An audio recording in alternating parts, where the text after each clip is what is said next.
నమస్కారం. గౌరవనీయులు తెలంగాణ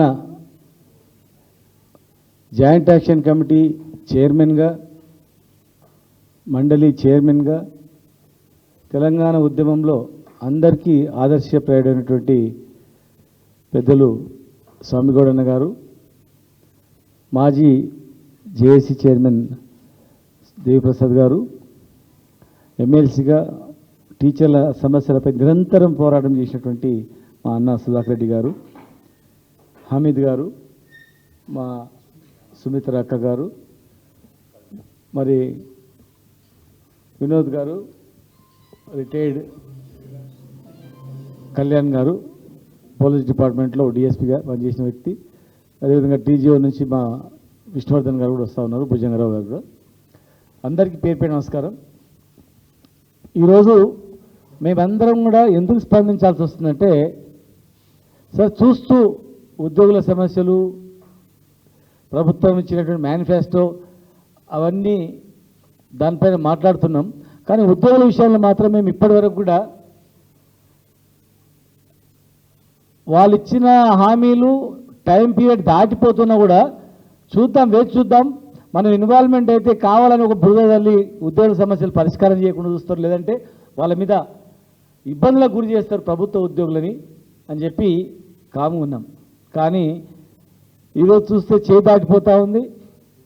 అసలు ఉద్యోగులు ఏ రాజకీయంగా ఇన్వాల్వ్మెంట్ లేకపోయినా వాళ్ళ సమస్యల గురించి వాళ్ళు మాట్లాడుతూ ఉంటే వాళ్ళ మీద ఏదో రాజకీయ ఒత్తిడి ఉంది అని చెప్పి అపవాదం వేసి ఉద్యోగులంటే ఒక ప్రజలలో చులకన భావన వచ్చేటట్లు, మీరు గింతే శాతం 2% వాళ్ళు 98% వాళ్ళని డామినేట్ చేస్తారన్నట్లు మాట్లాడడం, వాళ్ళని గొంతు నొక్కేయడం, ఇచ్చిన ఏ ఒక్క హామీని నెరవేర్చకుండా రిటైర్డ్ అయిన ఉద్యోగులు ఒక్కొక్కరు బాధతో గుండె కలిగి చనిపోతున్నారు, వైద్యం అందక చనిపోతున్నారు.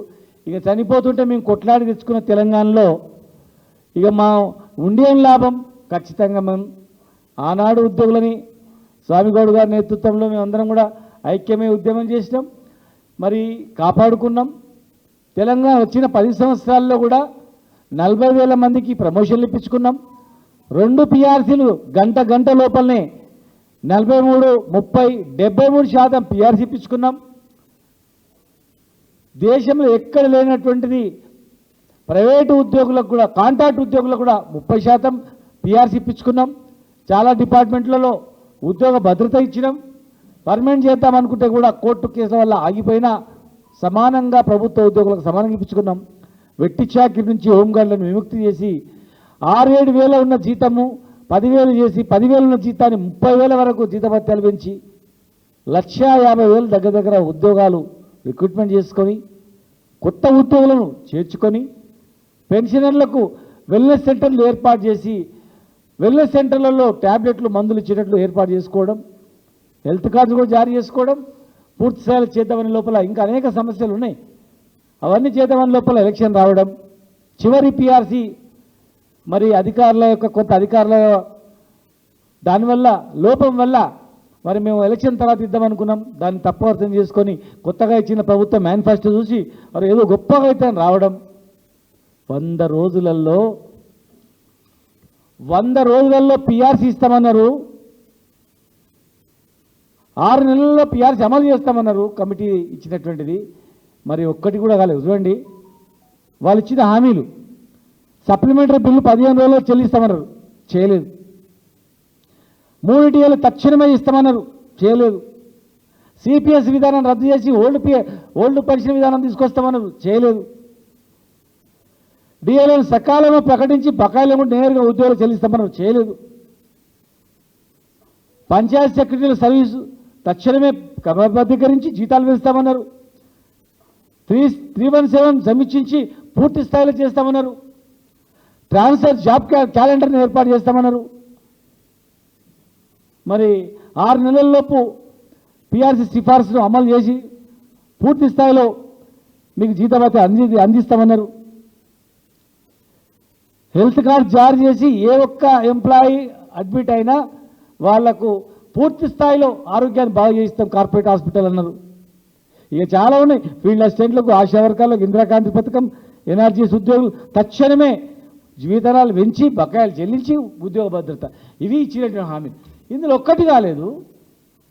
ఇవాళ దాచుకున్న పైసలు, దాపెట్టుకున్న పైసలు, పెన్షనర్ల పైసలు వాపస్ ఇవ్వమంటే గొంతమ కోరికలు అని చెప్తున్నారు. పిఆర్సీది ఊసు లేదు, డబ్బులతో నిమిత్తం లేనటువంటి అనేక అంశాలపైన లేదు.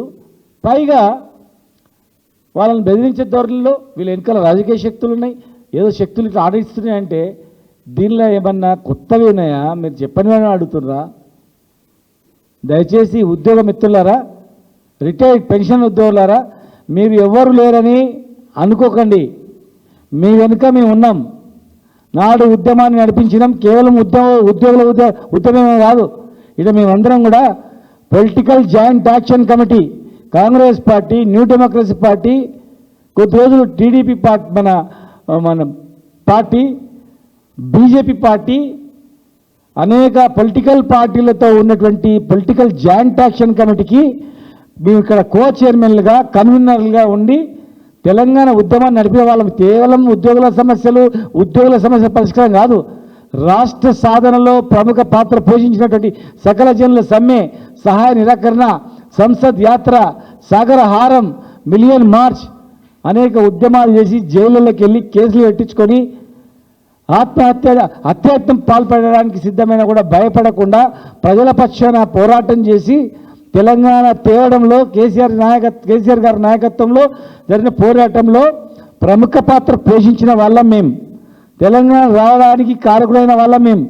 తెలంగాణ రావడానికి కారకమైనటువంటి అనేక క్రియాశీలకమైనటువంటి ఉద్యమాల్లో మేమందరం కూడా సుధాకర్ నగర్ నుంచి మొదలుకుంటే అందరం పాల్పంచుకున్నటువంటి వాళ్ళం. చాలామంది కాంగ్రెస్ నాయకులు కొంతమంది మాట్లాడుతూ ఏదో ఉద్యోగ నాయకులు, ఉద్యోగ సంఘ నాయకులు, ఉద్యోగ సంఘ నాయకులు అనేది 30 ఏళ్ళు చేసినాం. తెలంగాణ ఉద్యమం స్టార్ట్ కాగానే ఉద్యోగులను ఐక్యం చేసి అక్కడ పక్కన పెట్టుకొని పొలిటికల్ జాయింట్ యాక్షన్ కమిటీని మొత్తం ప్రముఖంగా నడిపిన వాళ్ళం మేము. ఢిల్లీ నుంచి గల్లీ వరకు అనేక ఉద్యమంలో డైరెక్ట్గా పాల్గొన్నటువంటి వాళ్ళం మేము. ప్రాణాలు సైతం భయపడకుండా జైలుకి వచ్చిన వాళ్ళం మేము. కేవలం ఏదో ఉద్యోగుల సమస్య, ఉద్యోగ సంఘ నాయకులు ఏదో మాకేదో పోస్టులు వచ్చినాయి అయిపోయింది అనుభవించిన మేము రాష్ట్రం తెచ్చిన వాళ్ళమే. అన్నిటికీ మాకు హక్కు ఉంటుంది. మేము బతికున్నంత వరకు ఇక్కడ ఉన్న వాళ్ళందరికీ మాకు హక్కుది.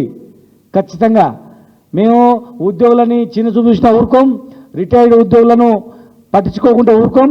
తెలంగాణ ప్రజానికానికి ఎవరికి అన్యాయం జరిగినా ఖచ్చితంగా రాష్ట్రం తెచ్చిన మేము కనుక మేము ముందుంటాం, స్పందిస్తాం, చేస్తాం.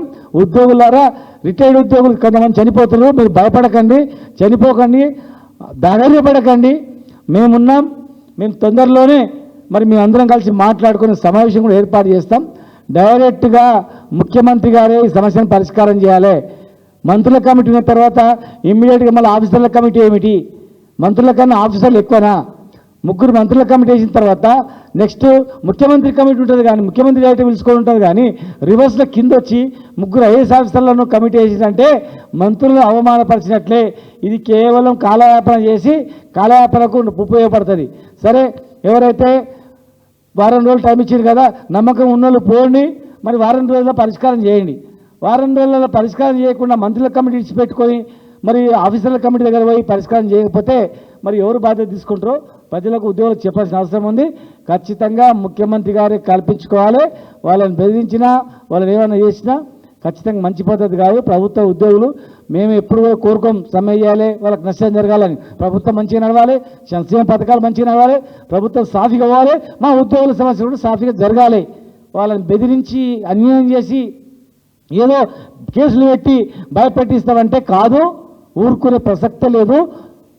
తెలంగాణ ఉద్యోగాలకు లేదా ప్రాణాలకు భయపెట్టాలి కాదని సంగతి గుర్తుపెట్టుకోవాల్సిన అవసరం ఉందని చెప్పి తెలియజేస్తూ మరి పెద్దలు స్వామి గౌడ్ గారు మా నాయకుడు మాట్లాడాల్సింది కోరుతున్నారు.